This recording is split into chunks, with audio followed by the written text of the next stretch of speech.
Mwaramutseho neza twishimiye cyane kujya kuri umunsi w'isabato tariki ya karindwi z'ukwa cumi na kumwe tukaba tugiye gutangira ishuri ku isabato duhimbaza Imana yacu tukaba tugiye gutangiza indirimbo igiye kuririmbwa na famiye Nteziryayo Samuel. Mwaramutse neza isabato nziza. Okay. Tugiye kuririmba mu gutanga ishuri ryo ku isabato indirimbo ya 36 mu Kinyarwanda. Wowe nizeye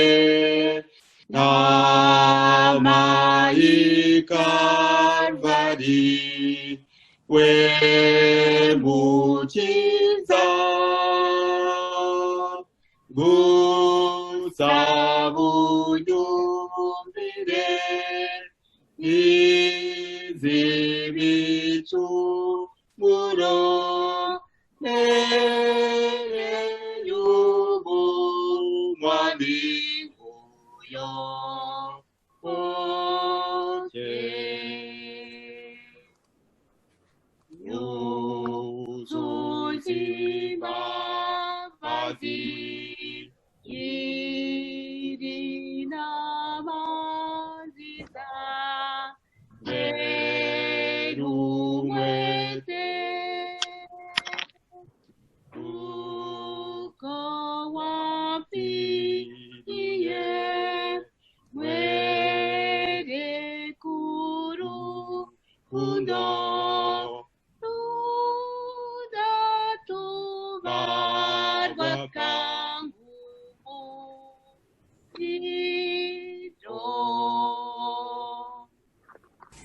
Isabato nziza.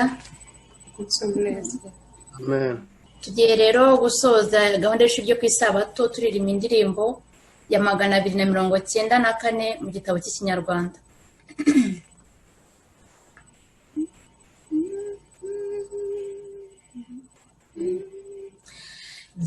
Gitare kirekire njya mungiraho ni wowe umutima wanjye wifuza ndi umunyantege nke nshaka kukwisunga wowe gitare cyanjye nkwihishemo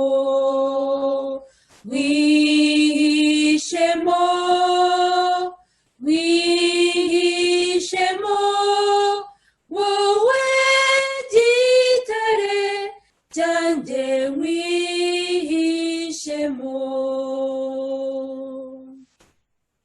ngize imibabaro ku manywa y'ihangu nizingiweho n'ibigeragezo ndengewe n'imiraba yiyungikanya wowe gitare cyanjye nkwihishemo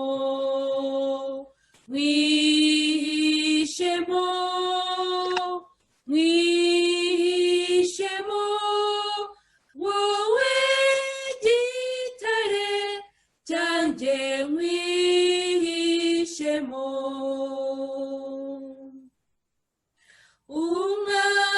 umwanzanyiba siye ndi ku rugamba ni wowe mugiraho nkaruhuka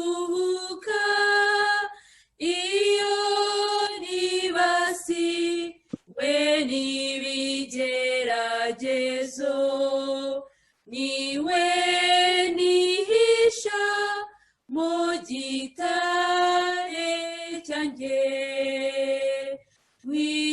wihishemo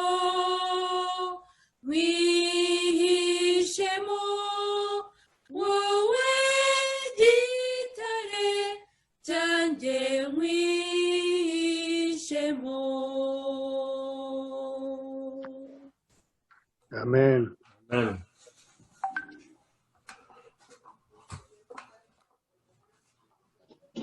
Haleluya. amen. Ni Ben mwavuze ko ntumvise neza? Ni wowe uri busenge. Ya okay. Mureke twicishe bugufi dusenga Imana. Turagushimye data wera, tugushimira ineza n'urukundo byawe, uburinzi bwawe bukomeye wakomeje wabanye natwe guhera mu gitondo cy'umunsi wera w'isabato, ukaba utugeje muri aya magingo tugima ku mwuka w'abazima, n'ubuntu twagira ubushimirwa urakarama. Ukoro tugushimiye uyu mwanya mwiza waduhaye wo kwiga ibyanditswe byawe byera. Turagusabye tukwinginze ngo uduhe kubyumvira ku murongo mwiza, aho bibasha kudufasha mu buzima bwacu bwa munsi, kandi turakwingize ngo uduhe kubizirikana kugira ngo bizatubere impamba n'urwego bizatugeza mu bwami bwabwo mu ijuru. Mukuru dusabiye abakoze muri gahunda zose zo ku ishuri ry'isabato kuva mu gitondo, dusaba ngo ubahe umugisha, kandi turasabira umugisha abagiye gukomeza kuyobora gahunda zigiye kuza, tukagusaba n'umwuka wera kugira ngo azakomeze kuyobora izi gahunda, tuze kurangiza iteraniro ryacu duhagijwe n'ubuntu bwawe. Tubyatse twizeye mu izina ry'umukiza wacu Yesu Kristo. Amen. Turashima Imana cyane iyo yabanye natwe kuva dutangira kugera amasaha. Nous remercions Dieu qui a été avec nous pendant le début du programme. Ndetse ikaba yaraturinze icyumweru cyose cy'imirimo, ikaba yongeye kutugeza mu munsi wayo w'ikiruhuko, izina ryayo rihabwe icyubahiro. Et le fait qu'il nous a bénis pendant la semaine, que son nom soit loué. Muraho mwese. Bonjour à tous. Reka twese dusuhuzanye tubigaragaza mu izina rya Yesu. Nous allons nous tous nous saluer donc à levant nos mains au nom de Jésus. Alléluia, mwese musuhuzanye mu izina rya Yesu. Alors, j'aimerais que vous puissions vous saluer au nom de Jésus en levant vos mains. Amen, amen. Amen. Izina ry'Imana yacu rihabwe icyubahiro. Que le nom de Dieu soit béni. Tugeze mu mwanya wo kwakirana, twabitangiye twasuhuzanije nk'abizera b'Itorero ry'Ururembo. Donc, nous sommes déjà salués avec les gens, avec les membres de l'église Ururembo. Dukomerejeho nanone guha ikaze abatugendereye. Nous souhaitons également la bienvenue à nos invités. Zaburi 105 umurongo wa mbere kugeza ku wa 5. Nous allons lire le psaume 105 versets 1 à 5. Nimushime Uwiteka, mwambaze izina rye, mwamamaze imirimo yakoze mu mahanga. Mumuririmbire ishimwe, muvuge imirimo itangaza yakoze yose. Mwirate izina rye ryera, imitima y'abashaka Uwiteka yishime. Mushaka Uwiteka n'imbaraga ze, mushake mu maso he iteka ryose. Mwibuke imirimo itangaza yakoze, ibitangaza bye n'amateka yo mu kanwa ke. Louez l'Éternel, invoquez son nom, faites connaître parmi les peuples ses hauts faits, chantez en son honneur et parlez de toutes ses merveilles, et glorifiez-vous de son saint nom, que le cœur de ceux qui cherchent l'Éternel se réjouisse. Ayez recours à l'Éternel et à son appui, cherchez continuellement sa face. Souvenez-vous des prodigues qu'il a fait, de ses miracles et de ses jugements de sa bouche.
Père éternel, nous voilà dans ce moment extraordinaire étant de continuer à t'offrir un culte d'adoration.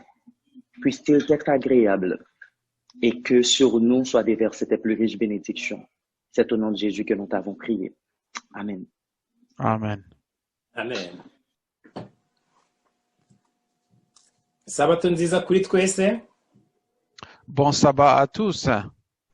Mbese ni bandi banejejwe no kuba bari hano kuri munsi w'isabato? Qui sont heureux d'être avec nous ce sabbat. Katubyerekane dushyira amaboko yacu hejuru kandi turi kumwenyura cyane. Donc, manifestons-le en levant nos mains et puis en souriant. Dukwiye kwibuka ko ari imigisha myinshi cyane dufite yo kuba dushobora no kuba twateranira hamwe tugahimbaza Imana. Nous devons nous rappeler qu'il y a aussi des bénédictions d'être ensemble et de prier Dieu ensemble comme nous le faisons actuellement. Kuko tumara iminsi y'icyumweru dukora twirirwa tugenda tubyuka kare turi gushakisha amafaranga yadutunga, ariko nyuma y'icyumweru tukabona uno munsi mwiza wo kugira ngo tugume hamwe dutekereze ibyo Imana yadukoreye. N'amahirwe menshi cyane. Donc c'est un privilège parce que nous passons toute la semaine en cherchant de l'argent un peu partout pour que nous puissions trouver à manger, et il nous arrive maintenant que nous nous réunissons, nous avons tout arrêté pour nous réunir. Donc c'est vraiment des bénédictions à partager. Que Dieu nous bénisse. Nkuko tubizi hari benshi batabashije kubyuka ngo bahumeke nkuko turi guhumeka. Vous savez aussi, il y a des gens qui n'ont pas pu se réveiller comme nous pour respirer comme nous le faisons. Hari abandi bari ku bitanda byo kwa muganga. Il y en a d'autres qui sont sur des lits des hôpitaux. Nubwo hari n'abandi badashoboye kujya kwa muganga, handi barimo gutaka bari iwabo babuze uko babigenza, ariko twebwe twashoboye kuba duteraniye hano, Imana ihimbazwe. Donc, nous qui avons vraiment été à mesure de nous réunir ici, nous devons remercier Dieu. Ubwo rero akaba ari umwanya wo kwakira abashyitsi. Mbese hari undi mushyitsi mushyashya waba waje mbere yuko umukuru w'itorero yakiraga abandi bashyitsi bari bahari? Haramutse hari undi mushyitsi mushyashya yatwiyerekana tukamwakira. Donc, s'il y a un autre visiteur qu'on n'a pas pu mentionner, il peut se manifester pour que nous puissions l'accueillir. Bisa nkaho nta wundi mushyitsi uhari. Donc, il n'y a pas d'autre. Ubwo rero murakaza neza abo ku rurembo, dukomeze kuryoherwa n'ibiganiro by'uyu munsi. Donc, bienvenue les membres. Dutumiye Umwuka Wera kugira ngo aze atwuzure, kugira ngo ibyo tuvuga uyu munsi, ibyo twumva uyu munsi bibashe kuduha ubugingo buhoraho. Donc, nous invitons le Saint-Esprit pour que ce qu'on va nous partager aujourd'hui puisse vraiment nous aider dans notre vie. Brille, ô Jésus, couvre ce pays de ta gloire. Brûle l'Esprit Saint, embrase nos cœurs. Coule en torrent de ta grâce, remplis les nations.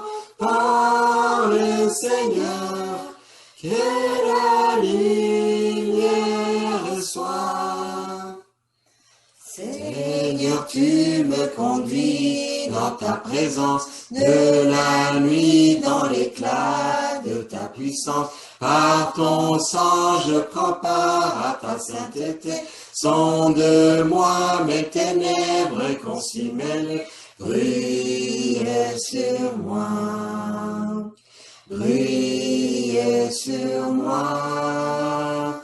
Brille, ô Jésus, couvre ce pays de ta gloire. Brille l'Esprit Saint, embrase nos cœurs. Coule en torrent de ta grâce, remplis les nations. Parle, Seigneur, que la lumière soit. Et quand nous contemplons ta royauté, nos visages reflètent ta beauté. Transforme nos sans cesse de gloire en gloire, que sans fin notre vie disait ton histoire. Brille sur moi, brille sur nous. Brille, ô Jésus, couvre ce pays de ta gloire. Oui, l'Esprit Saint embrase nos cœurs. Coule en torrent de ta grâce, remplis les nations, parle Seigneur, que la lumière soit. Unjanye na Yesu mbamahoro, awanyobora ose muri isi. Unja tutajanye na kinyura, iyo njanye na Yesu nacho ninya. Aho njanye nawe nakininyisha, aho njanye na Yesu mbamahoro.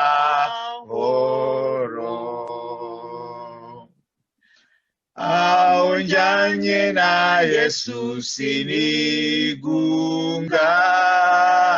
nubwo izindi nshuti zamemukira, nubwo anyobora mu nzira iruhishe. Aho njanye na Yesu ndanezerwa, aho njanye nawe nakininyisha, aho njanye na Yesu mbamahoro. Njanye na Yesu sinatinya urupfu, niyongoswe n'umwijima w'icyago, nziko nzakanguka ubutazongera kujarajarira muri iyi si mbi. Aho njanye nawe nakininyisha, aho njanye na Yesu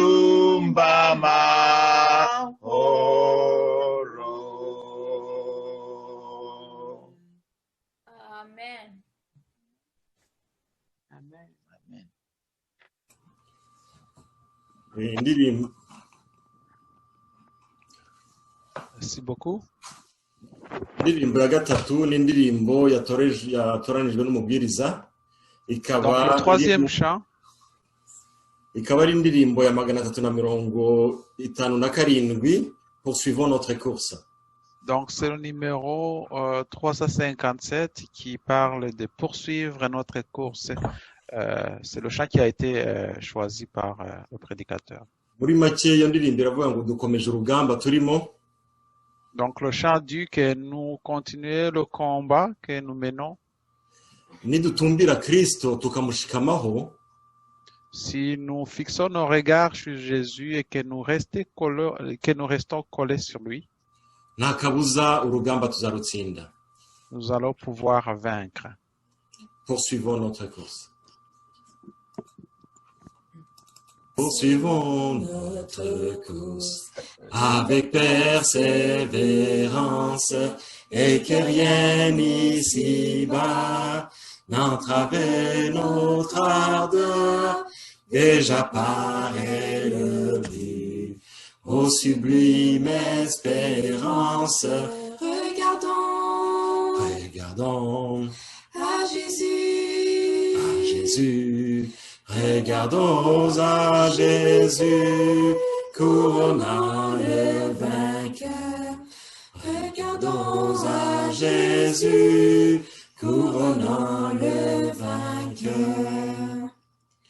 Si la route parfois est ardue et sévère, supportons vaillamment, fatigues et douleurs, quand le chemin des cieux doit passer au calvaire. Regardons à Jésus, regardons à Jésus, couronnant le vainqueur. Regardons à Jésus, couronnant le vainqueur. Si l'ennemi cruel nous attend au passage, s'il cachait sous nos pas des pièges destructeurs, s'il troublait notre foi, ne perdons pas courage. Regardons à Jésus, regardons à Jésus, couronnant le vainqueur. Regardons à Jésus, couronnant le vainqueur. Amen. Amen. Donc nous allons lire dans Hébreux 12, verset 14. tugiye gusoma mu Baheburayo 12 umurongo wa 14. Recherchez la paix avec tous et la sanctification, sans laquelle personne ne verra le Seigneur. Que Dieu bénisse sa parole.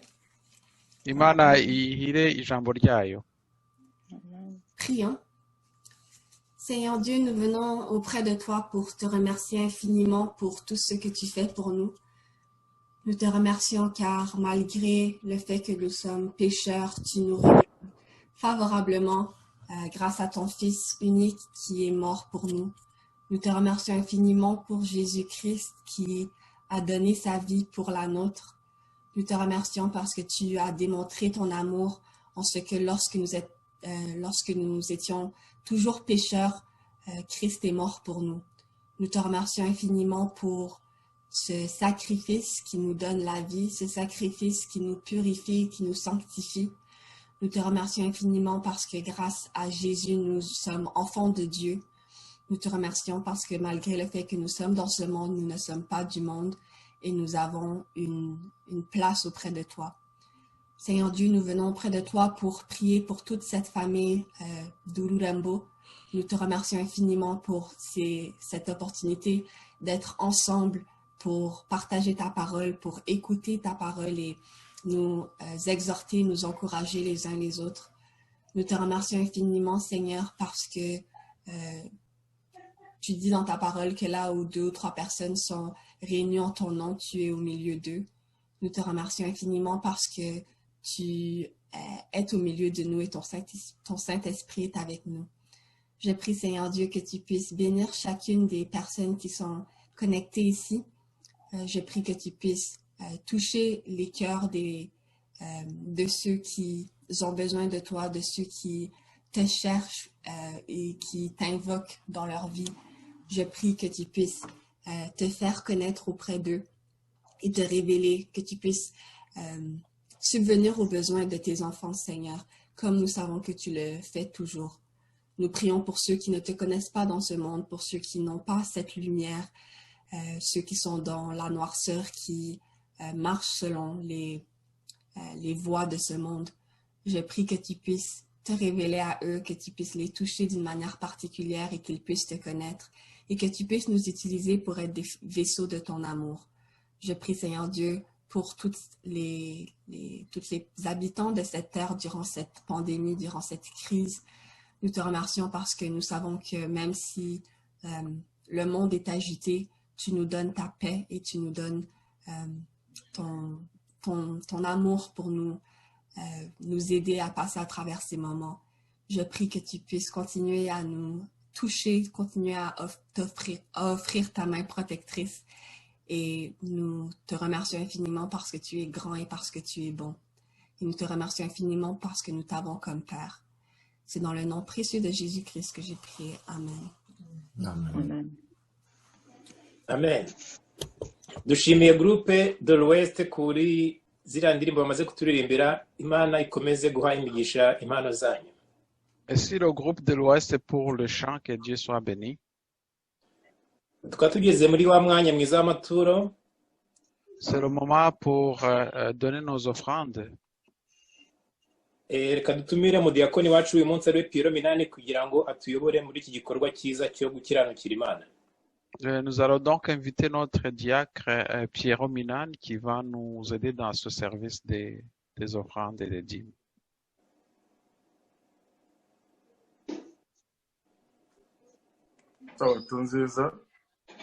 Bon sabbat à tous.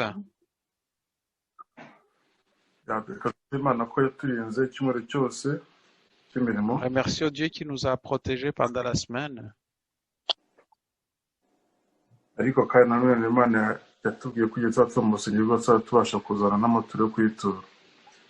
Mais également, il nous a recommandé que lorsque nous venons à l'église, que nous puissions apporter des offrandes et des dîmes.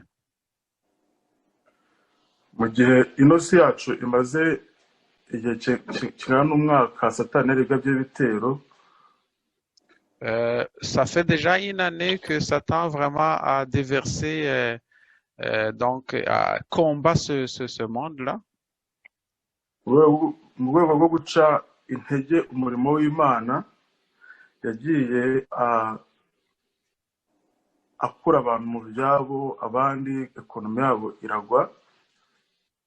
dans le cadre de décourager les enfants de Dieu, il a déplacé les gens et il a fait en sorte que l'économie a décliné, donc que les gens sont devenus de plus en plus pauvres.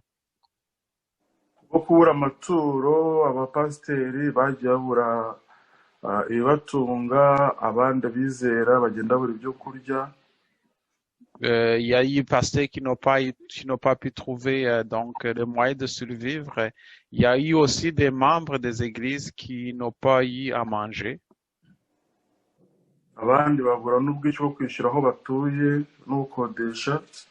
Il y en a aussi qui ont des problèmes avec le paiement des loyers.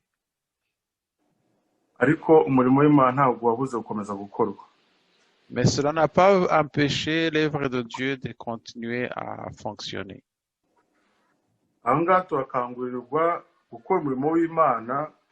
nubwo isi yadushegeshe mu butunzi bwacu bwose yashegeshe abantu bose ubutunzi bwabo ariko Imana yakomeje yaturinda turasakuza mu rusengero rwayo kugira ngo tuyiture amaturo mu buryo bwo kugira ngo ubutumwa bwayo bukwirakwizwe ku isi yose.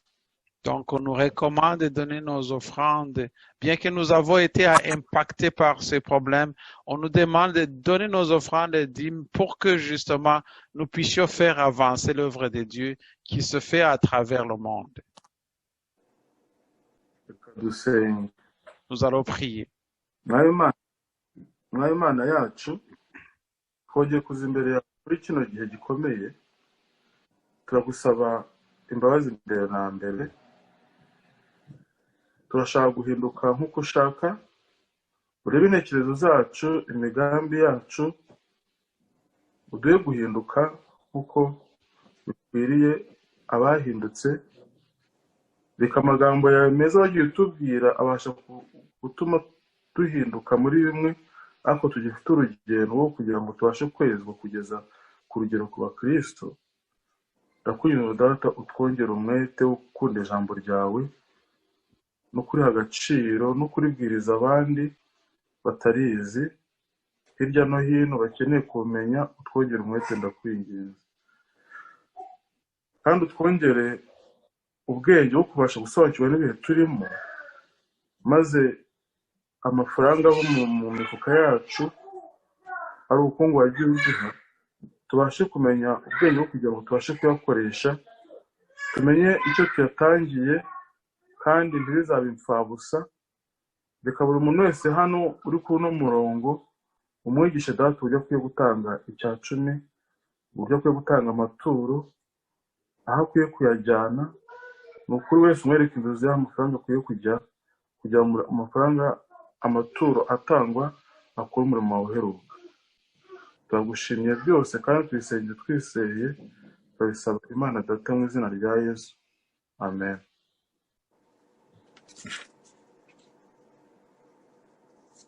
amen. Urakoze Piero cyane kubwo ubutumwa tugejejeho dukangurira gukiranukira Imana.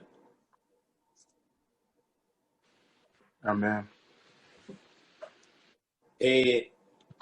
Ariko hari akantu bagiye kutumenyesha, amaturo hari uburyo butatu cyangwa se bubiri twayageza ku rusengero. Uburyo bwa mbere ni ukunyura kuri Adventist Giving tunyuze kuri website yacu y'Ururembo. Menya Isaac twamubuze. Saba ku buhanga bw'ibyuma mwadufasha kugira ngo tuvuge mu Gifaransa. arinjiye yari dekonegita ariko aragarutse. Ndumva nagarutse mubabarire nibagiye gucomeka ordinateur yizimije. Alors sinzi aho mwari mugeze kugira ngo nsobanure. Okay, twari tumaze gushima Piero kandi tuvuga ko hari uburyo bubiri cyangwa butatu bwo kugira ngo tugeze amaturo ku Rurembo. Donc on a remercié Pierrot et puis on nous informe qu'il y a 3 façons de pouvoir acheminer les offrandes les offrandes à l'église Rurembo. Bwa mbere ni ukunyura kuri Advanced Giving tunyuze kuri website yacu y'Ururembo. Donc la première chose c'est de passer par Adventist Giving pour donc à travers le site web Ururembo. Bwa kabiri akaba ari ugushyira amafaranga. Donc la deuxième façon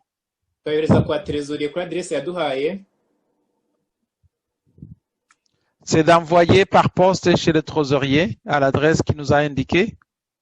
Bwa gatatu pasiteri yatubwiye ko igihe cyose umuntu yafite ayo maturo na kimwe mu 10 iwe yamusanga iwe akayamunyuzaho akabasha kuba yageza kuri trésorier. Donc, il y a une autre façon, c'est de pouvoir vraiment remettre l'argent au pasteur à la main, qui lui-même va s'occuper d'acheminer cet argent au trésorier.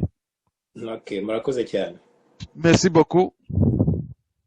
Tukaba tugeze muri wa mwanya w'igitekerezo cy'abana bacu bato cyane. Donc, c'est l'histoire des enfants, des enfants. Tukaba dutumiye Aurière Niyonzima kugira ngo akitugezeho. Nous allons inviter Onière Niyonzima pour qu'elle nous puisse nous présenter cette histoire. Aurière, ijambo ni ryawe. Donc Onière, c'est le moment, c'est ton moment. Donc bonjour les enfants, est-ce qu'il y a je peux voir un peu les enfants qui sont là?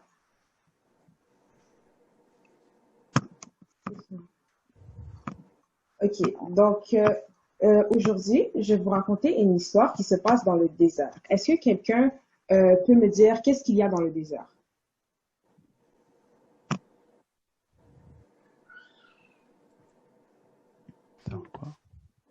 Personne? Il y a du sable. Oui, il y a beaucoup de sable. Et il y a aussi des tempêtes de sable. Oui, donc le sable, ça s'envole. Le sable, ça reste pas par sable. On a la caméra verte. Ok. Autre chose? C'est bon. Il y a aussi des montagnes de sable. C'est bon. Il y a aussi des oasis. Oui. Vous savez c'est quoi un oasis? Non. C'est des points d'eau qui se trouvent dans le... Oui. Donc, dans mon histoire, il y a 2 personnages, Jonathan et Marin. Donc, ils voyagèrent dans le désert. Pendant leur voyage, ils eurent une chicane. Jonathan était vraiment fâché, donc il a donné une gifle à Marin. Marin avait mal, Marin était fâché, triste aussi, mais Jonathan s'est excusé, il a regretté son acte. Marin, lui, ce qu'il a fait, il a écrit sur le sable, « Aujourd'hui, mon meilleur ami m'a frappé au visage dans le désert. » Donc ensuite, ils ont continué leur voyage. Et ils virent un oasis, comme je vous ai mentionné, donc un point d'eau. Ils étaient vraiment contents parce que tout ce qu'ils voyaient, c'était du sable. Donc, ils sont arrivés à l'oasis et Marin, lui, son pied est resté coincé dans la boue. Donc, il était en train de se noyer, il allait mourir en fait. Et Jonathan, lui, il a sauvé la vie en l'aidant à sortir de l'eau et en le tirant de l'oasis. Donc, après ça, Marin a bien évidemment remercié Jonathan et Marin a pris à graver sur la roche, aujourd'hui, mon meilleur ami m'a sauvé la vie. Donc, Jonathan était vraiment perplexe et demandait pourquoi la première fois, quand je t'ai frappé, tu l'as écrit sur le sable et maintenant tu le graves sur la roche. Et il a dit, Marin a dit à Jonathan, quand quelqu'un nous fait quelque chose de mal, il faut l'écrire sur le sable, comme ça le vent du pardon va l'effacer. Mais quand quelqu'un nous fait quelque chose de bien, il faut le graver dans notre cœur pour qu'on puisse toujours s'en rappeler.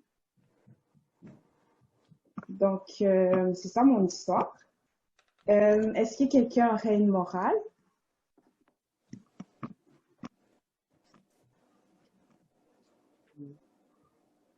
Une morale. Oui. Il faut toujours aimer les gens. Oui. Il ne faut pas faire des méchantes choses. Il faut toujours pas faire du mal à les autres. J'ai pas entendu. Il faut toujours pas. Il faut toujours être comme les autres. Donc, en fait, est-ce que quelqu'un pourrait lire dans Colossiens 3, verset 13? Est-ce que quelqu'un a sa Bible? Ou bien sinon, je peux lire le verset.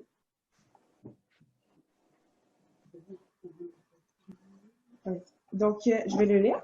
Ça dit, supportez-vous les uns les autres, et si l'un a un sujet de se plaindre de l'autre, pardonnez-vous réciproquement, de même que Christ vous a pardonné, pardonnez-vous aussi.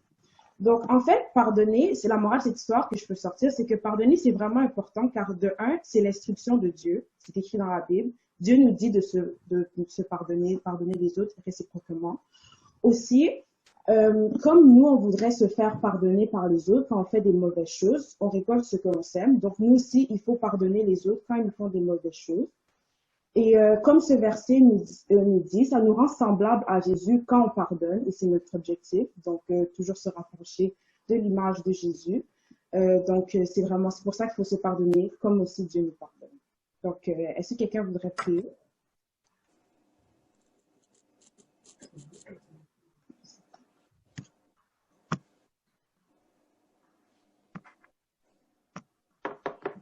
Personne veut prier?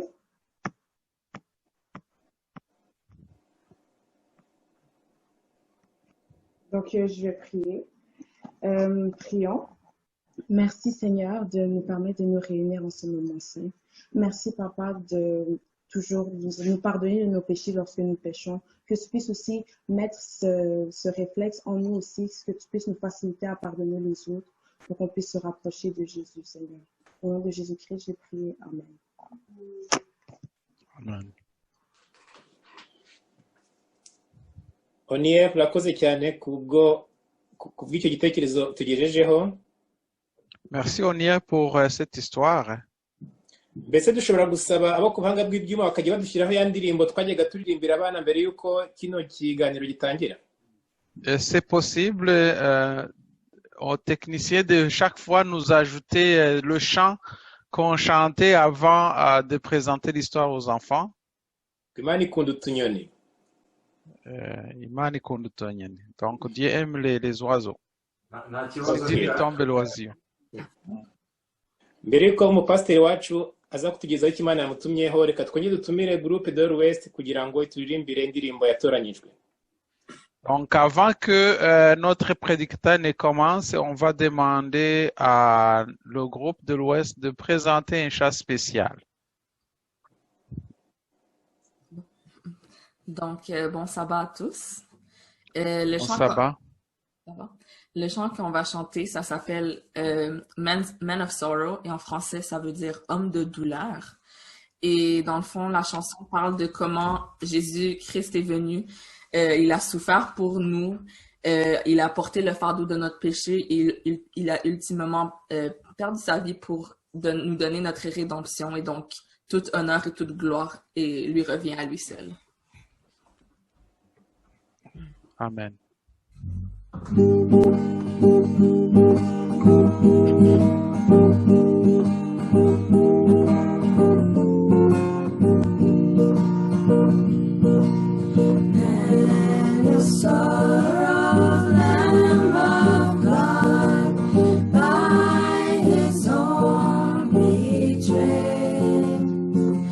Sin of man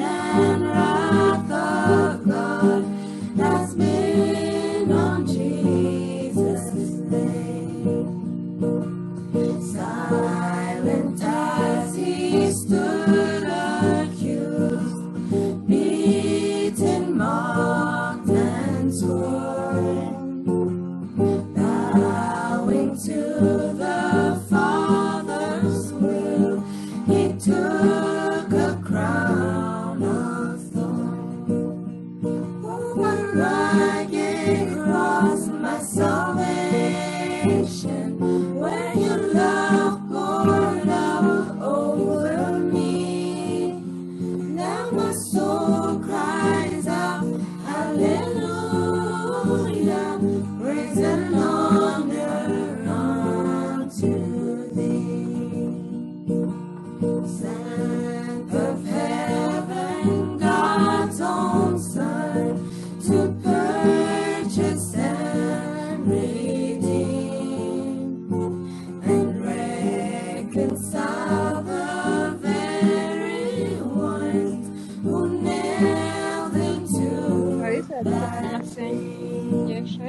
Oh, the rugged cross, my salvation, where your love poured out over me.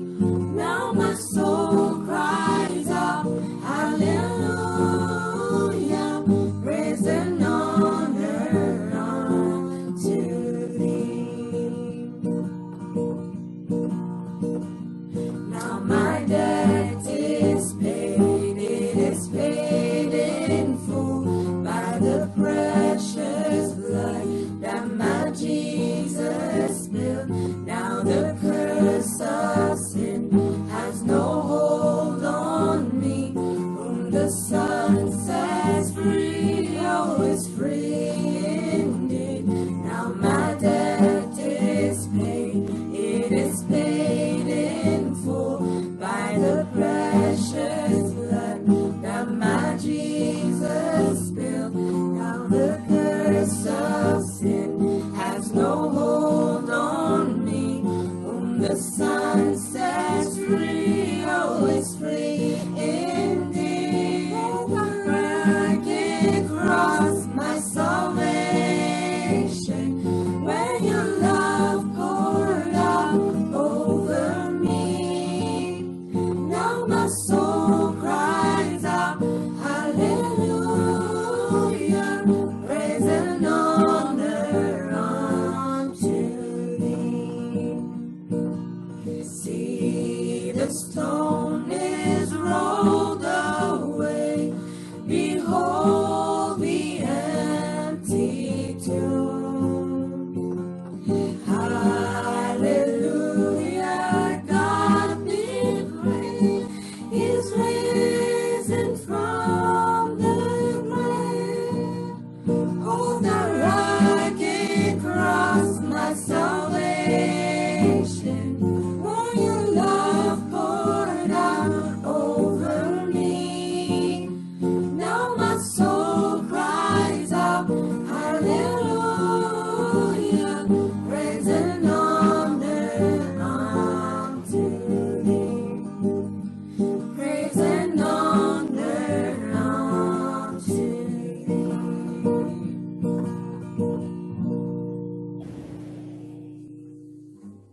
Amen. Amen.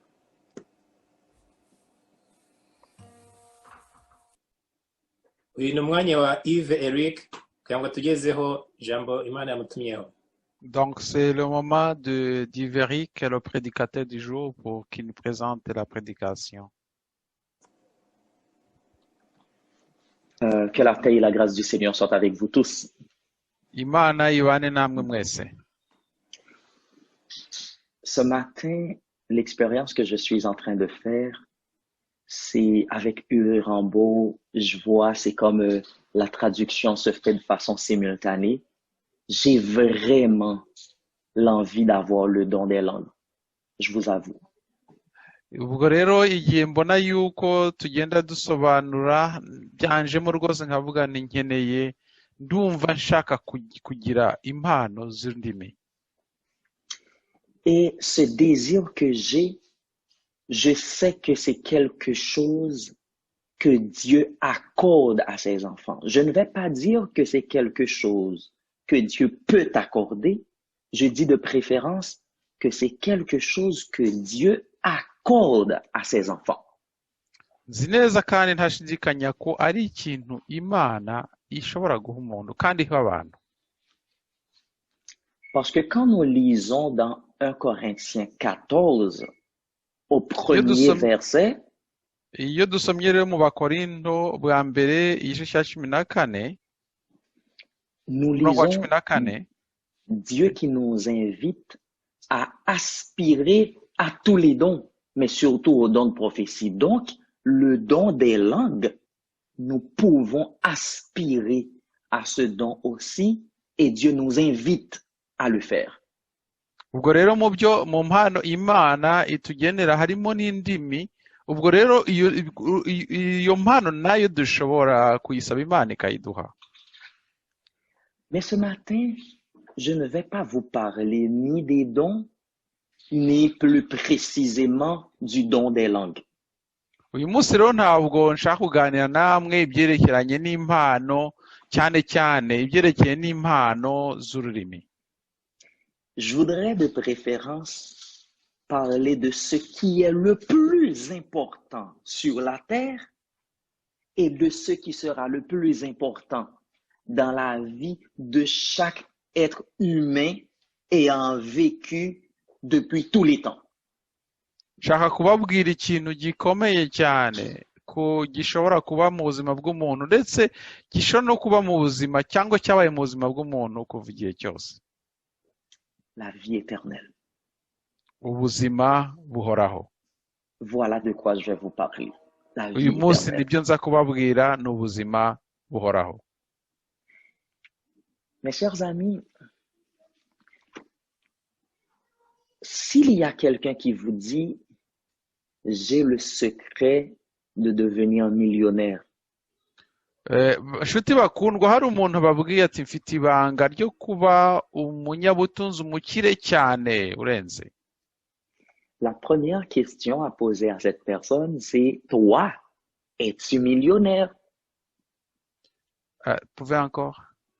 La première, s'il y a quelqu'un qui dit que j'ai un secret pour devenir millionnaire, la première question que moi j'aurais posée à cette personne, c'est de lui dire, est-ce que toi qui dis avoir le secret, es-tu millionnaire, toi? Hari umuntu akubwiye ati mfite ibanga ryo kuba umunyabutunzi cyangwa miliyoneri, icyo namusubiza cya mbere ndavuga nti wewe ubwawe waba uri umumiliyoneri? C'est comme ça. Si t'es pas millionnaire, ben tu vas juste me bluffer. T'as aucun secret. Niba rero utari umumiliyoneri, ni ukuvuga ko uri kumbeshya, urimo kumbeshabesha. Donc, si j'ai à vous parler de la vie éternelle ce matin, la grande question, c'est est-ce que ce que je vais dire de la vie éternelle, est-ce que c'est quelque chose qui mérite d'être vu comme étant crédible? Mbese noneho icyo mvuga kibyerekeranye ubuzima buhoraho ni ikintu rwose nshobora kuvuga ugasanga abantu baracyumvise cyangwa baracyemeye. Mes chers amis, il y a très longtemps, les chrétiens croyaient en beaucoup de chrétiens croyaient dans les mêmes choses. Hashize igihe kinini abakristo nabo bizeraga ibintu bimeze gutyo. Mais de nos jours, nous ne croyons pas tous dans les mêmes choses, même au niveau de l'adventisme.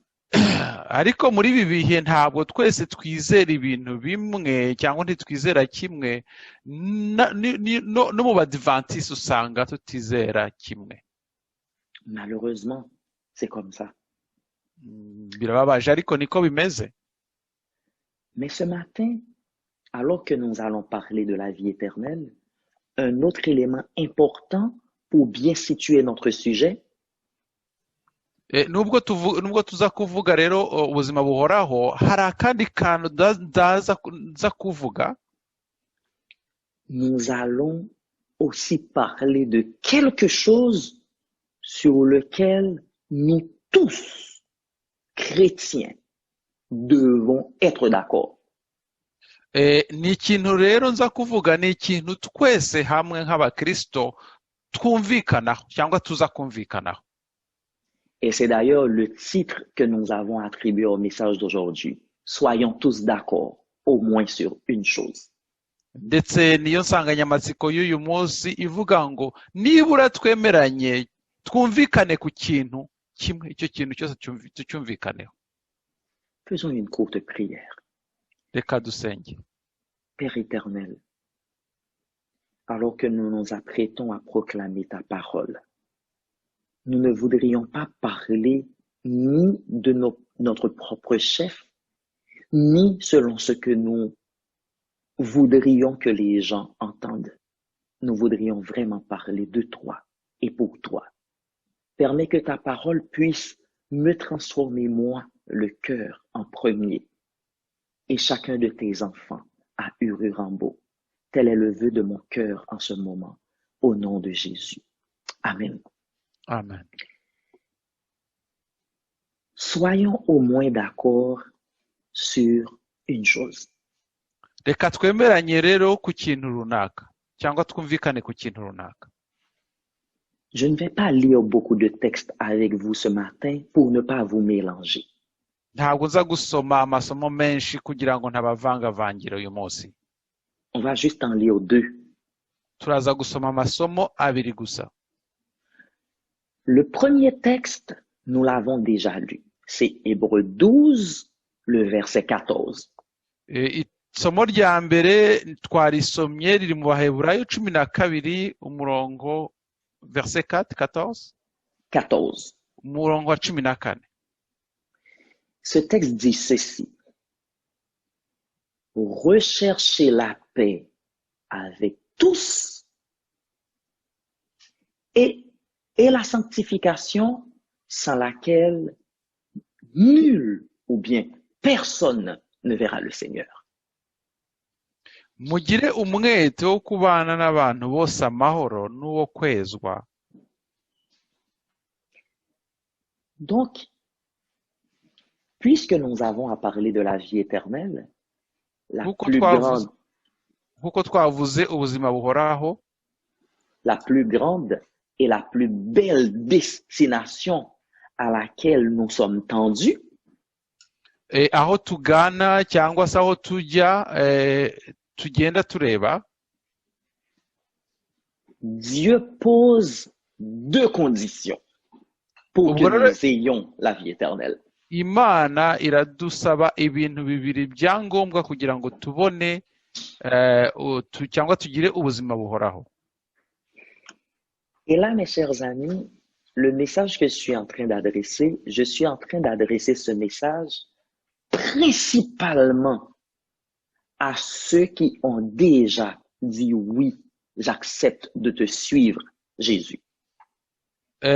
Ubutumwa rero ngiye kubaha abantu barangije kuvuga ngo yego noneho ngiye gukurikira Yesu Kristo, ndifuza kubona ubuzima buhoraho. Si toutefois il y a un ami visiteur avec nous, quelqu'un qui n'a pas encore accepté Christ, peut-être que la personne va trouver un peu moins que tous ceux qui ont déjà accepté Christ. Niba hari umuntu rero utaramenya Yesu Kristo turimo, ashobora kuza kubona yuko bitandukanye n'ibyo mvuga ku byerekeranye n'abamaze kwemera Yesu Kristo. J'ai amené cette précision, c'est parce que tous on est d'accord sur Jean 3 verset 16. Donc nous croyons et nous serons sauvés parce que Christ a donné sa vie pour ça. Donc je suis en train de parler à vous qui avez déjà dit oui à Christ. Vous qui avez déjà dit oui à Christ. Je suis en train de vous parler. Ubwo rero ndi kuganira namwe mwarangije kwemera Yesu Kristo. Voilà. Mes chers amis, le texte d'Hébreux nous donne 2 conditions. Rira somo ryo mu Baheburayo rero riraduha ibintu bibiri. La première condition est celle-ci. Rechercher la paix avec tous. Icyo rira somo ridusaba cya mbere ni iki? Mugire umwete wo kubana n'abantu bose amahoro. Merveilleux. Et c'est ça que nous devons comprendre, mes chers amis. Nous sommes comme dans un monde où la paix, les gens la cherchent mais les gens n'arrivent pas à la trouver. Turi mu isi rero iyo abantu bashaka amahoro ariko ayo mahoro ntibayabone. Il y a beaucoup de décisions qui ont été déjà prises pour la paix. Hari ibintu byinshi byagiye bifatwa, ibyemezo byinshi byagiye bifatwa bishakisha kugira ngo abantu babone amahoro. Et la conclusion reste la même. Il y a toujours guerre et bruit de guerre. Ariko aho biganisha hose usanga ari kimwe, usanga buri gihe hari intambara cyangwa se n'ibihuha by'intambara. Mais Dieu, il nous dit, il nous donne cet ordre-là. C'est un commandement, mes chers amis. Recherchez la paix avec tous. Ariko Imana iraduha ririya tegeko ngo tugire umwete wo kubana n'abantu no gushaka amahoro. Dans le contexte actuel, la paix pour nous, communauté noire, par exemple, la paix c'est un défi. Hano rero mu birihe bihe rero nkatwe b'abirabura usanga yuko ari ikibazo iyo tuvuze ibyerekeranye n'amahoro. Nous vivons dans un monde où les gens ont à combattre autant contre la faim, contre la maladie, la COVID par exemple, que contre le racisme. Hari igihe turi mu biheho usanga umuntu arwana n'indwara nka COVID ariko ugasanga umuntu ararwana n'ivanguraruhu. Vous comprenez qu'est-ce que ça veut dire? Mbese murumva ibyo nshaka kubabwira? Ça veut dire que le racisme est aussi présent et détruit les vies que la maladie, la guerre et les autres maux que le monde est en train de combattre. Ni ukuvuga ko ivangura ry'amoko cyangwa se irondaruhu usanga naryo rikora ryangiza nk'uko indwara zindi zangiza abantu. Quand on est victime de racisme, iyo umuntu agize ikibazo rero cyo kwangwa, il y a quelque chose qui bout à l'intérieur de nous. C'est comme si c'est un feu. Ça bout à l'intérieur de nous.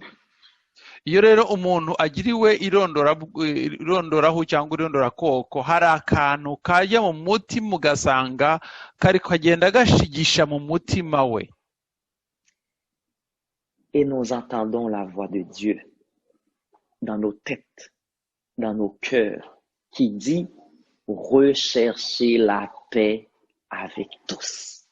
Noneho tukumva ijambo ry'Imana ritubwira ngo tubane n'abantu bo dushaka amahoro n'abantu bose.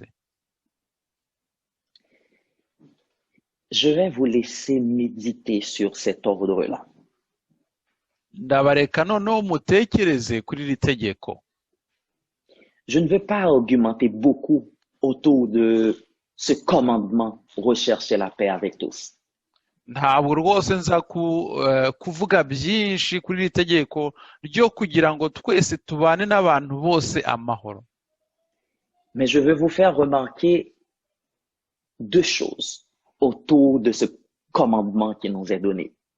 Ariko nshaka kubereka ibintu bibiri byerekeranye n'iri tegeko ryo kubana n'abantu bose amahoro. Dieu ne veut pas que nous soyons tout simplement en paix avec tout le monde. Ntabwo Imana ishaka ko tubana gusa n'abantu bose amahoro. Mais il veut que nous soyons des pacificateurs. Ariko arashaka no kugira ngo dufashe abandi bantu kubana mu mahoro. Vous voyez le premier élément? Murabona ikintu cya mbere? Dieu ne veut pas que nous soyons seulement en paix avec tout le monde. Il veut que nous procurions la paix. ntabwo imana ishaka gusa ngo tubane neza n'abandi bantu mu mahoro twicecekere, ahubwo iradusaba kandi no kugira ngo dufashe abandi bantu kubana neza mu mahoro. Et le deuxième élément par rapport à la paix, ikindi cya kabiri cyerekeranye n'amahoro, avant de monter au ciel, Jésus nous a fait deux grands cadeaux. mbere y'uko Yesu ajya mu ijuru, Imana yaduhaye impano, yadusigiye impano. Yesu yadusigiye impano ebyiri, yadusigiye impano ikomeye. Ou je vais dire ça différemment, avant de monter, il nous a fait un premier cadeau et tout de suite après avoir monté, il nous a fait un autre cadeau. Je vais dire ça ici de préférence. mbere y'uko ajya mu ijuru yadusigiye impano cyangwa se kado, noneho amaze no kujya mu ijuru adusigira indi mpano. Avant de monter, voilà le cadeau qu'il nous a fait. Il nous a donné la paix. Il a dit, je vous laisse la paix. Je vous donne ma paix. Pas comme cette paix que le monde donne. mbere y'uko ugenda ajya mu ijuru rero yaravuze ati mbahaye amahoro, mbasigaye amahoro atari nk'uko abantu b'isi bayatanga. Et le deuxième cadeau qu'il nous fait tout de suite après avoir monté, noneho impano ya kabiri aduhaye nyuma y'uko agiye mu ijuru, c'est la sanctifique, c'est le Saint-Esprit. ni n'umwuka wera. Le deuxième cadeau, c'est le premier cadeau, c'est la paix avant de monter. Dès qu'il monte, il nous fait le deuxième cadeau en nous envoyant le Saint-Esprit. ubwo rero impano ya mbere aduhaye amahoro, nyuma y'amahoro amaze kujya mu ijuru adusigiye atwohereje umwuka wera. Et le deuxième cadeau,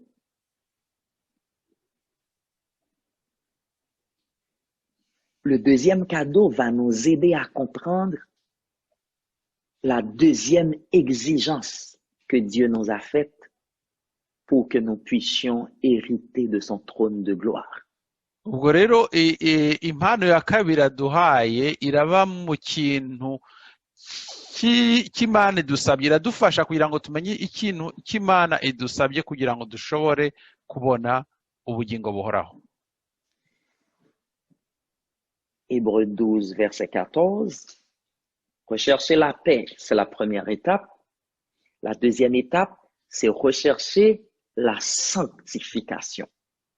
ubwo rero hano mu Baheburayo baravuga ngo dushake amahoro, nicyo kintu cya mbere cya ngombwa. icya kabiri ni ugushaka sanctification, gushaka kwezwa, ubutungane, kugira ubutungane.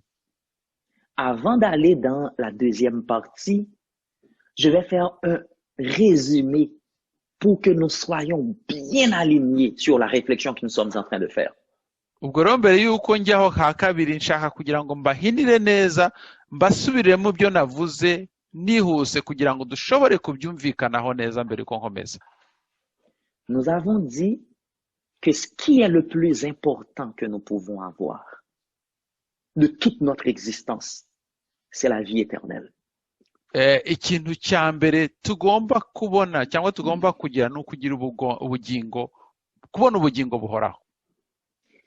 Et pour avoir la vie éternelle, Dieu pose deux conditions à nous qui avons déjà accepté Christ. kugira ngo tubone ubugingo buhoraho rero Imana irasaba yuko twuzuza ibyangombwa bibiri mbere yuko tugira ubwo bugingo buhoraho, twebwe twamenye Yesu Kristo. La première condition, c'est de rechercher la paix. icyangombwa cya mbere ni ugushaka amahoro. La deuxième condition, c'est de rechercher la sanctification. icya kabiri rero ni ugushaka kwezwa cyangwa gushaka kugira ubutungane. C'est ça que nous avons déjà dit. ibyo nibyo tumaze kuvuga. Et nous avons ajouté une petite chose. ubwo twongeyeho akandi kantu gatoya. Nous avons dit que la paix, bien avant de monter au ciel, Christ nous l'a donnée. kuvuga yuko ari amahoro mbere yuko Yesu ajya mu ijuru yadusigiye. Et nous avons aussi dit que la sanctification, après avoir monté, Christ nous a donné le Saint-Esprit. Ubwo ni ukuvuga yuko noneho ibyerekeranye n'ubutungane nabwo Yesu igihe yajyaga mu ijuru yarabudusigiye nawe yarabuduhaye. Maintenant, avant de parler de sanctification, je sais que vous devriez vous poser cette question-là. Je pense à Béni quand même, Béni de son côté, il se pose cette question, il dit, ben, si Dieu nous a donné la paix, pourquoi faut-il la rechercher? Ubwo rero ngira ngo umuntu ashobora kwibaza ikibazo, ngira ngo ahubwo mwanakibaje, niba noneho Imana yaraduhaye ayo mahoro ikayadusigira, ni kuki tugomba kuyashaka noneho? J'imagine que grace, hope, audace, ils naissent probablement. C'est comme ils se demandent, mais aussi, si Dieu nous a donné le Saint-Esprit, pourquoi chercher la sanctification? Ndibaza audace, Ines, Grace n'abandi bantu baribaza bati niba noneho Imana yaradusigiye ubutungane ikabuduha, ni kuki tugomba noneho kongera kubushaka? Autrement dit, c'est quoi le sens de chercher quelque chose que nous avons déjà reçu? Noneho bishatse kuvuga bati ni kuki tugomba gushaka ibyo tufite n'ubundi kuki tugomba kubishaka kandi tubifite? Eh bien, la chose, mes chers amis, c'est que là où nous allons rechercher ces choses, ce n'est pas dans la nature. Ntabwo rero aho tujya gushaka biriya bintu ari ahantu umuntu ashobora kujya akagenda akabireba. Ce n'est pas dans un livre. Ntabwo ari mu gitabo tujya kubishakishiriza. Ce n'est pas sur Internet. Ntabwo ari kuri Internet tuzajya kubishakishiriza. C'est pas chez un sage de notre ville, de notre village ou de notre pays. Ntabwo ari ku munyabuhanga, ku muntu uzi ubwenge uri mu giturage cyangwa mu mujyi wacu cyangwa aho dutuye. C'est là qu'on va le chercher. Tugomba kubushakira mu mitima yacu.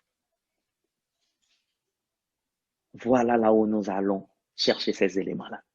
Naho ngaho tujya kubishakira. Pendant que nous allons développer la deuxième partie, nous allons en parler davantage et vous allez voir davantage le sens de qu'est-ce que je veux dire. Ubwo nitugera ku gice cya kabiri niho muraza kumva neza aho nshaka kujya kugana. Parlons de sanctification. Iyo umuntu avuze kwezwa cyangwa se kugira ubutungane, sanctification veut dire se mettre à part pour Dieu.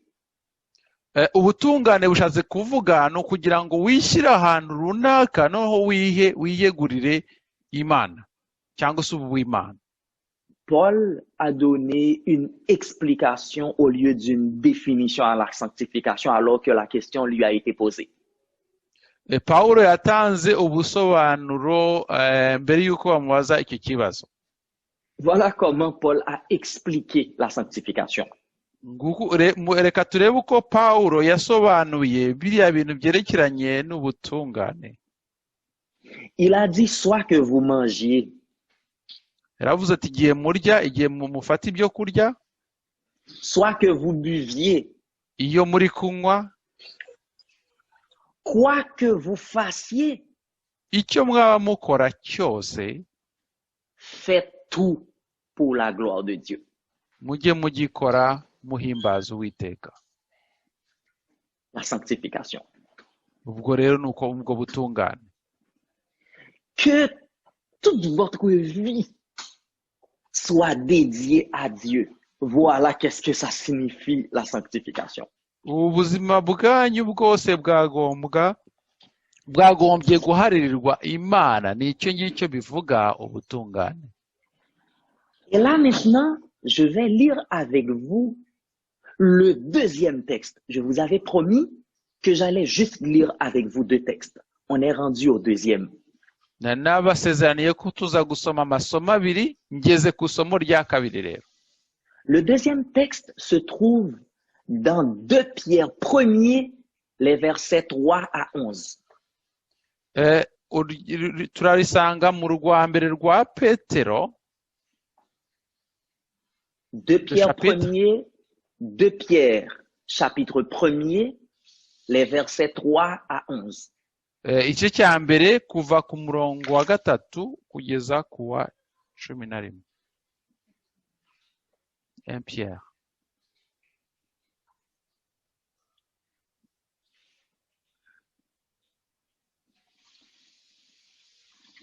Je vais juste, excusez-moi, je vais juste me déplacer de là où je suis pour le bruit tout autour, pour ne pas vous déranger. Ça va pas être long.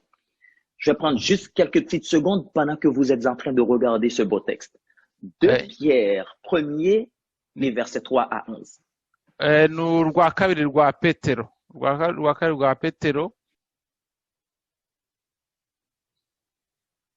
Igice cya mbere umurongo wa 3 kugeza 11 niho tuza gusoma.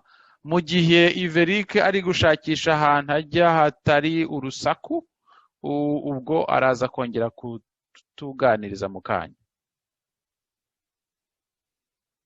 Twaba tuhasoma hari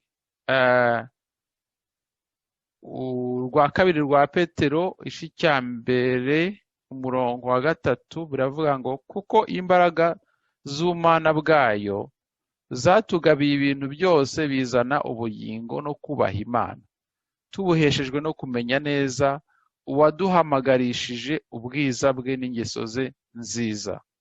Iki cya kane umurongo wa 4 avuga ngo ibyo nibyo byatumye aduha ibyo yasezeranije by'agaciro cyinshi bikomeye cyane kugira ngo bibatere gufatanya na kamere y'Imana, mumaze guhunga no gukira kononekara kwazanywe mu isi no kwifuza. Umurongo wa 5 ibyo aba ari byo bituma mugira umwete wose wo kwizera mukongeraho ingeso nziza muzongeraho kumenya.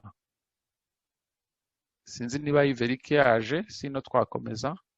Umurongo wa 6 kumenya mukongeraho kwirinda mukongeraho kwihangana mukongeraho kubaha Imana mukongeraho gukunda bene data mukongeraho urukundo, kuko ibyo nibiba muri mwe bikabagwiriramo bizatuma mutaba abanyabute cyangwa ingumba ku byo mukeneye neza umwami wacu Yesu Kristo. Kandi rero utagira ibyo aba ari impumyi ireba ibiri hafi gusa, ikibagirwa yuko yejejwe ibyaha bye bya kera. Nicyo gituma bene data mukwiriye kurushaho kugira umwete wo gukomeza guhamagarwa no gutoranywa kwanyu, kuko nimukora ibyo ntabwo muzasitara na hato, ahubwo bizabaha rwose kwinjira mu bwami butazahanguka bwa Yesu Kristo, ari we mwami n'umukiza wacu. C'est merveilleux, mes chers amis, de voir ces éléments de la sanctification. Kugira ngo tubone biriya bintu bivuzwe. Pour moi, ce texte, c'est un trésor pour chaque chrétien. J'ai dit chrétien, les chrétiens, pour chaque chrétien qui marche vers Dieu. Kuri njyewe rero ubu ni ubutunzi cyangwa ibyo tumaze gusoma ni ubutunzi bukomeye kuri buri mukristo ugendana n'Imana. Voilà que dit le texte. À partir du verset 3. Ku murongo wa 3. Pour ceux qui ont déjà accepté Christ et qui veulent grandir, qui veulent croître en Christ, qui veulent se sanctifier, tous ces mots-là sont des synonymes, ça veut dire la même chose. Abantu bose bashaka kubana na Yesu Kristo ndetse bashaka no kugira ubutungane, ibyo byose biravuga amagambo amwe. Il y a 8 choses à faire. Hari ibintu 8 bigomba gukorwa. 8 choses, on va les regarder. Ibintu 8. Le texte nous dit à la fois c'est comme le premier élément, le point de départ, c'est la foi. La foi doit ikintu être cya là. mbere ni ukwizera. Pourquoi est-ce que la foi doit être là? C'est parce que pour commencer le cheminement avec Dieu, il faut croire. Niyo mpamvu mbese impamvu kwizera ari ngombwa ni ukubera yuko mbere yuko umuntu agenda n'Imana agomba kumanza yayizera nta kundi. Dans Hébreux 11 au verset 6, nous lisons très clairement que Dieu dit que ceux qui s'approchent de lui doivent croire qu'il existe et qu'il est le rémunérateur de toutes choses. Il est même dit dans ce texte qu'il est impossible à quelqu'un de ne pas croire dans l'existence de Dieu et de lui être agréable. C'est impossible. Biravuga isomo riravuga riti rero ntabwo umuntu ashobora kubana n'Imana atayizeye, ati ntibishoboka rwose, ntabwo bigendana. C'est pourquoi le premier élément dans ce cheminement, c'est la foi. Niyo mpamvu ikintu cya mbere muri ruriya rugendo ari kwizera. Il dit à la foi, nous devons ajouter la vertu. Icya kabiri rero nyuma yo kwizera umuntu agomba kumenya umwete, ingeso nziza. Tugomba kugira ingeso nziza. La vertu veut dire la bonne conduite. Muri vertu bavuga mu gifaransa rero n'ibiriya basobanuye mu Kinyarwanda ni ingeso nziza. C'est-à-dire, quand nous disons que nous croyons en Dieu, il faut que cette foi se manifeste dans notre vie de chaque jour. Iyo tuvuze rero ngo turizera Yesu Kristo, uko kwizera kwa Yesu kwagombye kugaragara mu byo tubamo hano mu isi muko tubaho.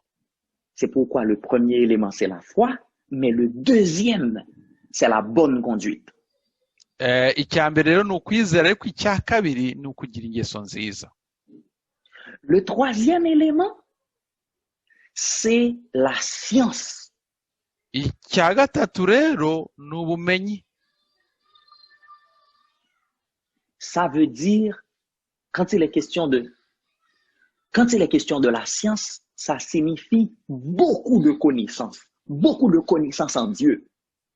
Iyo bavuga ubumenyi rero ni ukugira ngo umenye ibintu byinshi ku Mana, ni ukugira ngo umenye ibintu byinshi ku Mana.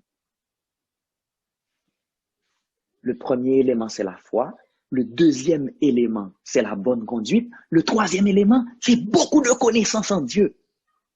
Icya gatatu ni ukumenya rero Imana. Où est-ce que nous allons trouver toute cette connaissance-là? None ubwo bumenyi tuzabukura he? Là, mes chers amis. Là. Ni hariya rero ni kiriya gitabo abumbuye, ni hariya dukura ubumenyi.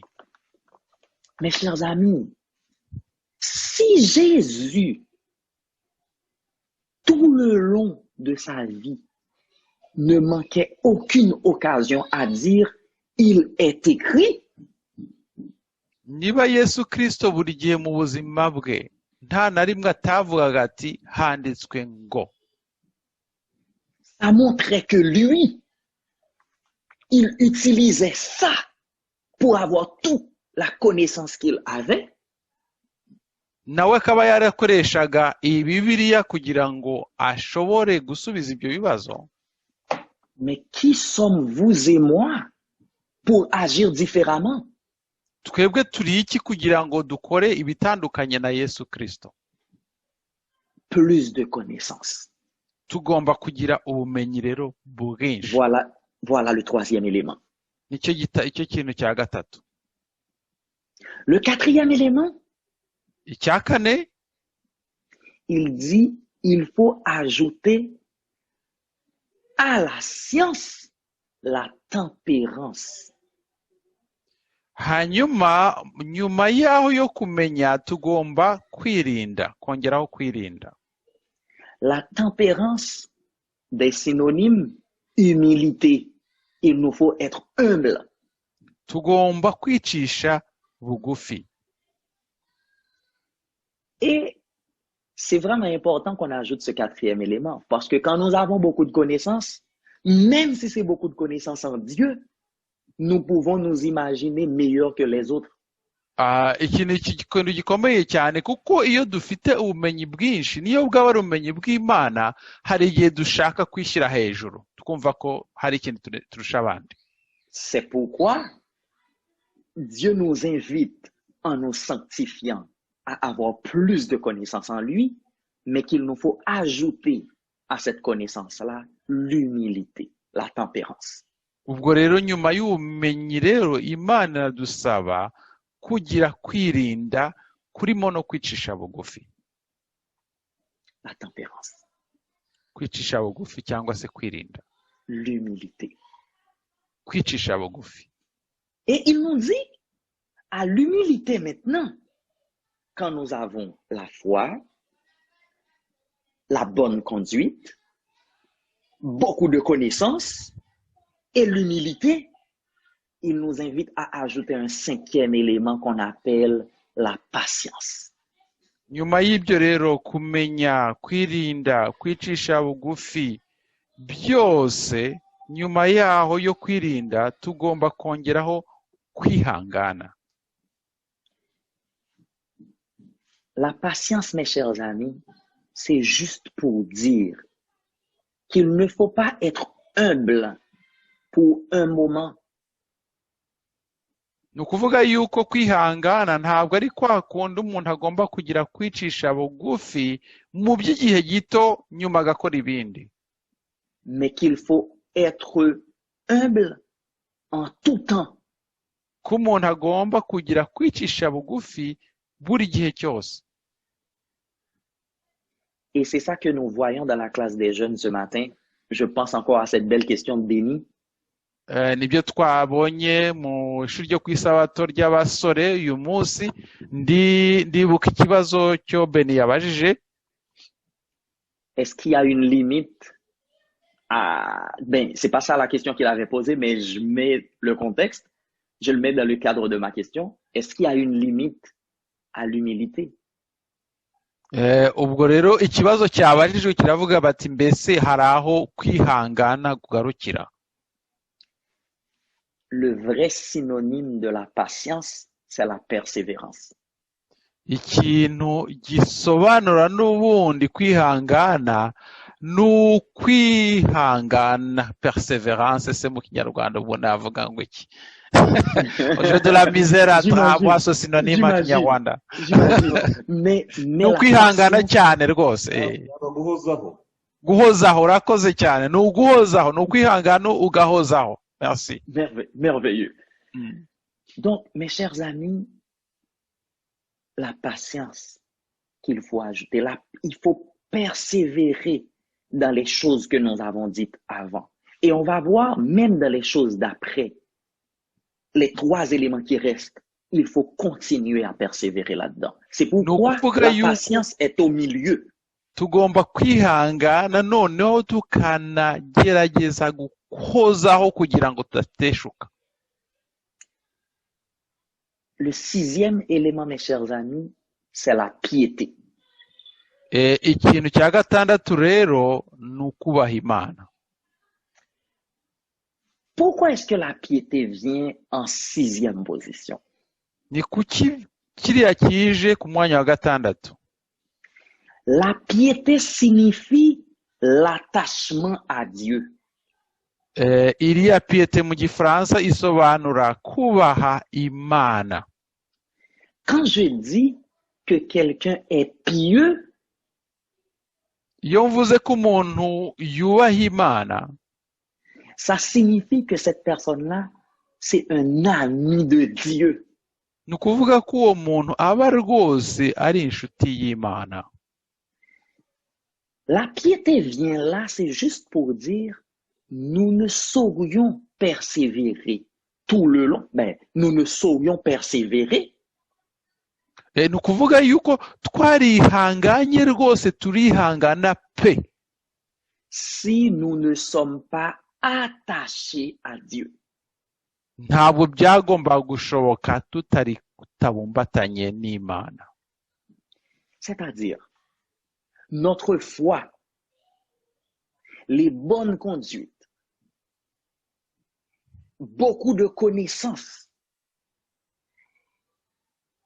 l'humilité, la patience, tous ces éléments-là ne peuvent subsister si nous ne sommes pas attachés à Dieu.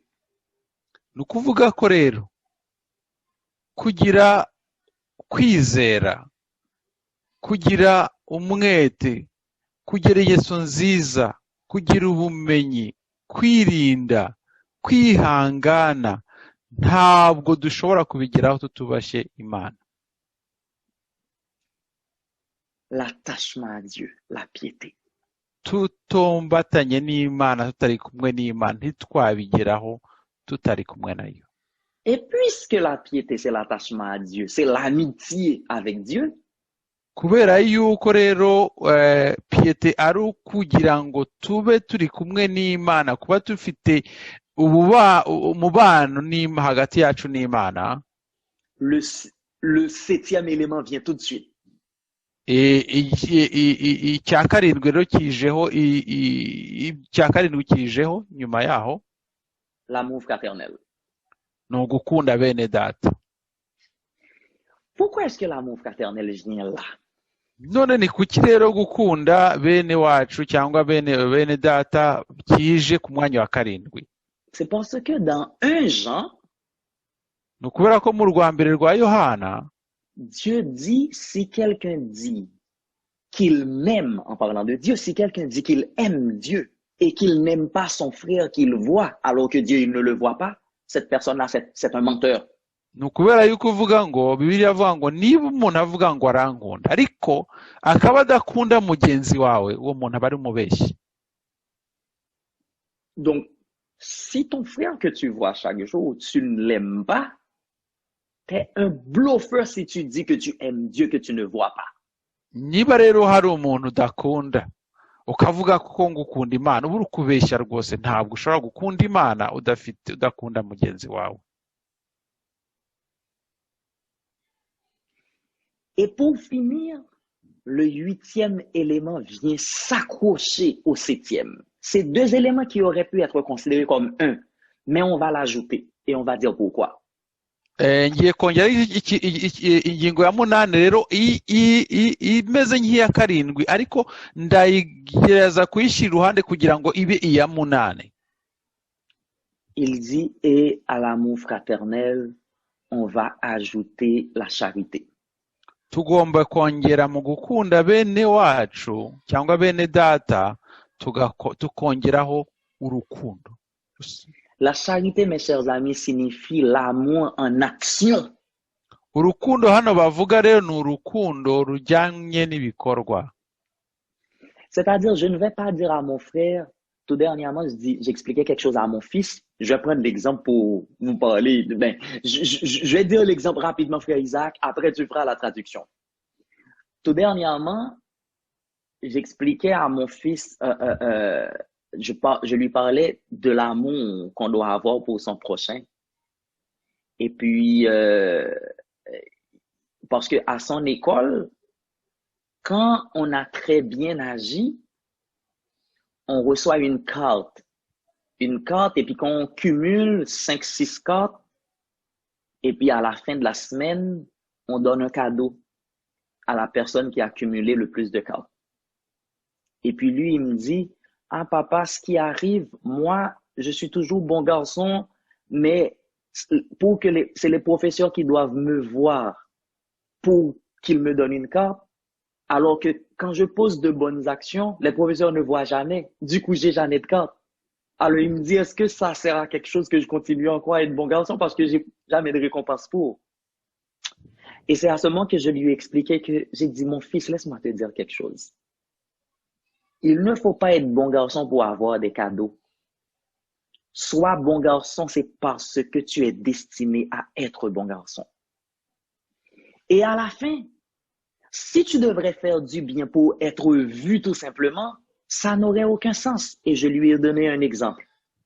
Imagine que quelqu'un a faim et que toi, tu as de la nourriture.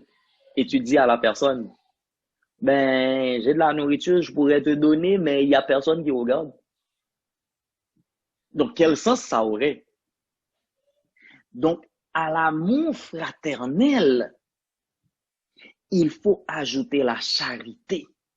Il ne faut pas attendre que les gens nous voient pour prendre soin des gens qui sont dans le besoin, mais tel que Jésus l'a dit, ce que la main gauche donne, la main droite ne doit même pas le savoir. Okay.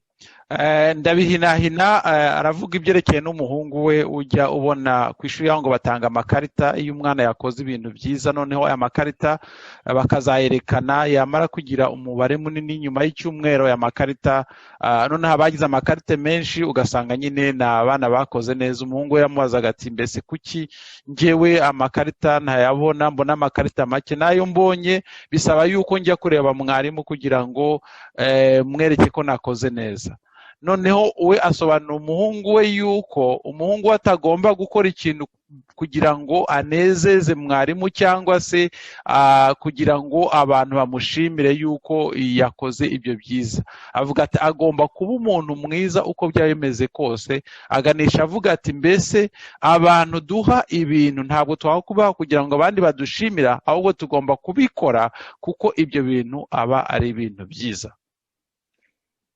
On arrive à la fin du message. Turi hafi rero kugera ku ndangizo y'ibyo nateguye.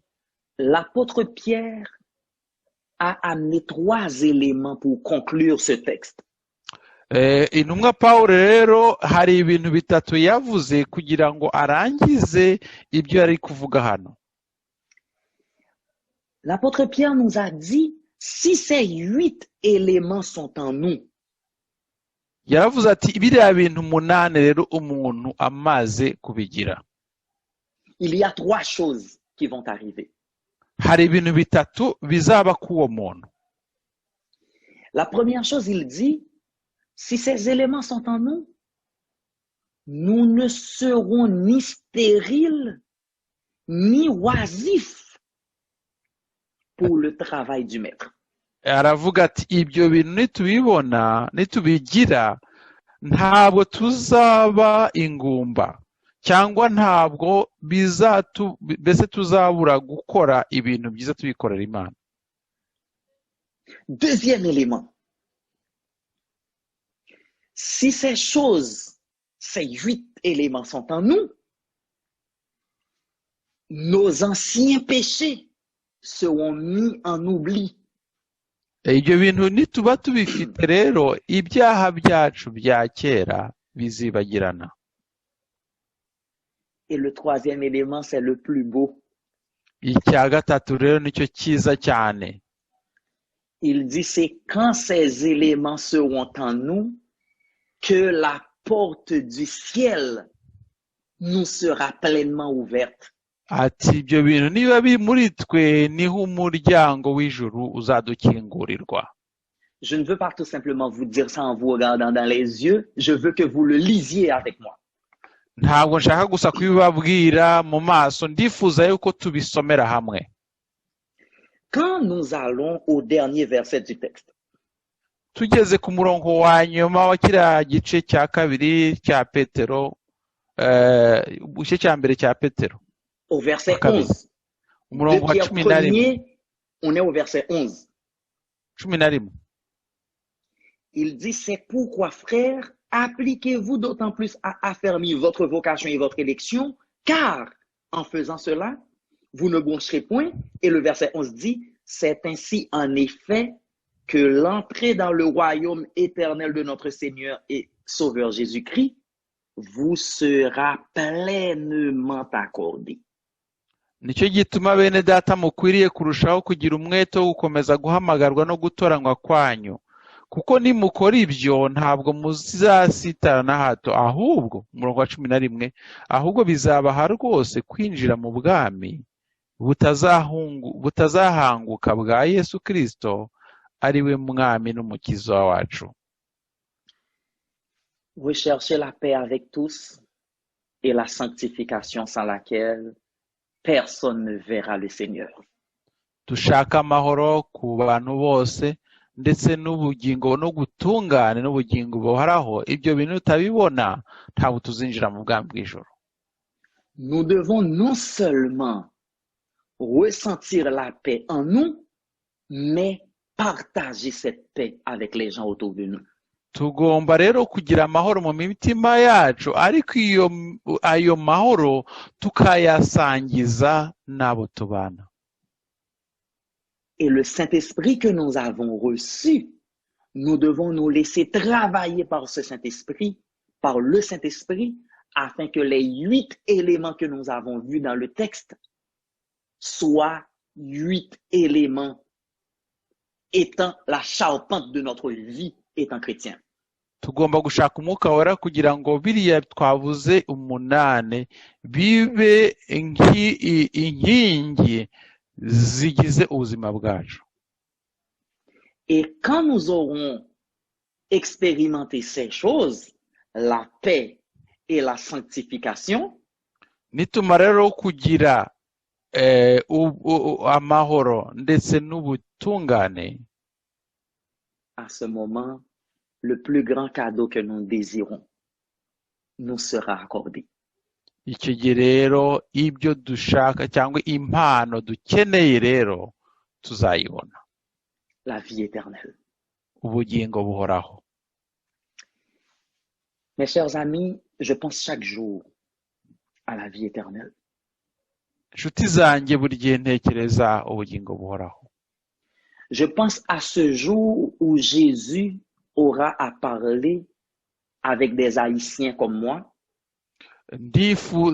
Ndatekereza umunsi Yesu azavugana n'abahayisiye nkanjye, avec des Français, n'abafaransa, avec des Canadiens, n'abanyakanada, avec des Américains, n'abanyamerika, avec des Ghanéens, n'abanyegana, avec des Sri Lankais, n'abanyasri Lanka, avec des Rwandais, n'abanyarwanda, avec chaque peuple de la terre. Azavugana na buri bwoko butuye isi. Dans une seule et même langue. Mu rurimi rumwe gusa rukumbi. Dans un seul et même cœur. Mu mutima umwe. Dans un seul et même sentiment. Mu kwizera cyangwa se mu gitekerezo kimwe, mu myumvire imwe. Et dans un seul et même environnement. Ndetse mu hantu hamwe. Soit le ciel. Le ciel pour 1000 ans. Tuzaba turi mu ijuru mu myaka igihumbi. Et la terre restaurée, la nouvelle Jérusalem pour l'éternité. Ubwo rero isi nayo izatunganywa kugira ngo tuyituremo igihe cyose. Tel est le vœu de mon cœur pour vous et moi en ce matin, et que le Seigneur vous bénisse. Ubwo rero niryo sengesho mbasengera uyu munsi, Imana ibaha umugisha. Amen. Amen. Amen. Amen. Amen. Merci. Dushimiye ubutumwa Imana yakunyujijeho, ukaba ubutugejejeho twibutsa izi ndangagaciro mu Kristo akwiye kugira muri no rugendo rwa gikristo hano ku isi. Imana ikomeze ihire kubwiriza ubutumwa kwawe.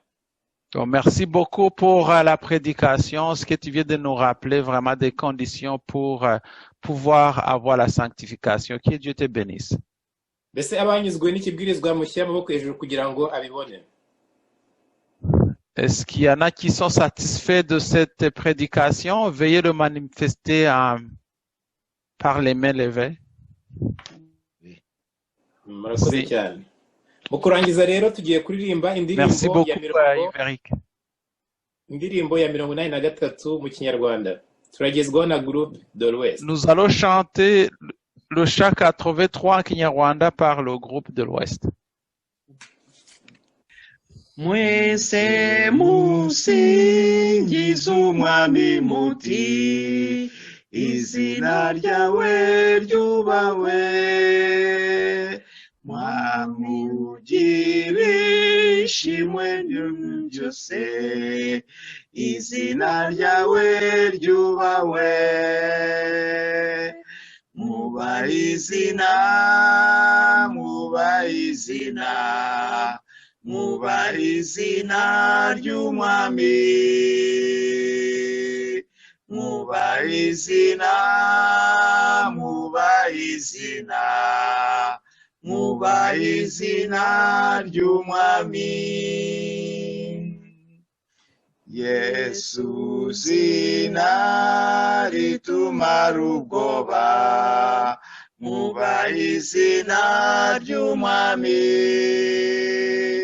Ni nk'inanga ku bafite ibyaha, mwubaha izina ry'umwami. Mwubaha izina, mwubaha izina, mwubaha izina ry'umwami. Mwubaha izina, mwubaha izina, mwubaha izina ry'umwami.